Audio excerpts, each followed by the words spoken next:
it's Jessica from learnwithjpp.com. I help nonprofits create impact and inspire belonging through ethical volunteer engagement frameworks. What does your organization do when someone applies to volunteer, but you learn during the screening process that they're not a good fit? If your response is, reject them, let's have a convo about why that language, even if you're only using it internally with your colleagues, is icky. After screening employment candidates, organizations do need to inform folks who won't be hired. It's a courtesy that is sadly too often missed. At the same time, employment candidates aren't necessarily interested in continuing a relationship with the organization. Volunteer candidates are different from employment candidates. They're showing interest in the organization without expectation of compensation.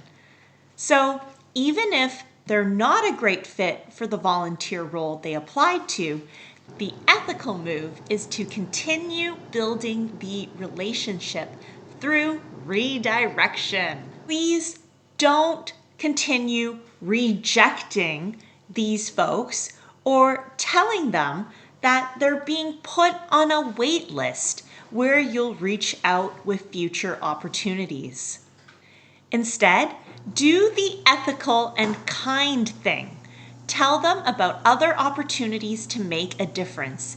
These opportunities can include better fit volunteer roles within the organization, volunteer roles at organizations with similar mission goals and values that also align with the candidate's motivations for volunteering, and other ways to support the organization, like connecting on social media, receiving updates through an email newsletter, participating in an email advocacy campaign, or attending an upcoming event.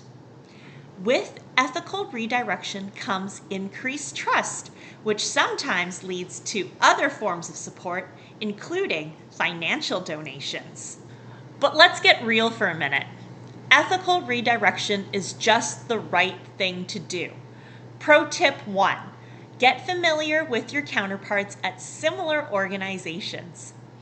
Chat about redirecting great candidates to one another. There will always be incredibly talented folks who want to share their time, but their goals or schedule or location just doesn't align with your organization's immediate needs. This will help you personalize each redirection experience and strengthen connections even further. Pro tip number 2.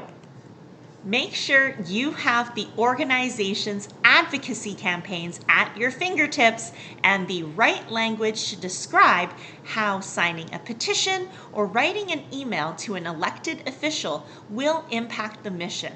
This will make your redirection communications so much smoother. Pro tip number 3, check in regularly with colleagues who manage social media accounts and newsletter signups for the organization. Make sure you have the most up-to-date handles and links to share in redirection communications. You've got this.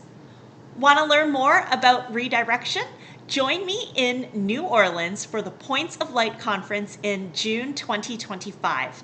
I'll be presenting a workshop titled Reimagining Volunteer Redirection for Sustainable Community Impact. This workshop is also available as a professional development webinar. Contact me to book now. Thanks so much for making the time to learn about ethical nonprofit stewardship. I'm Jessica from learnwithjpp.com. See you soon.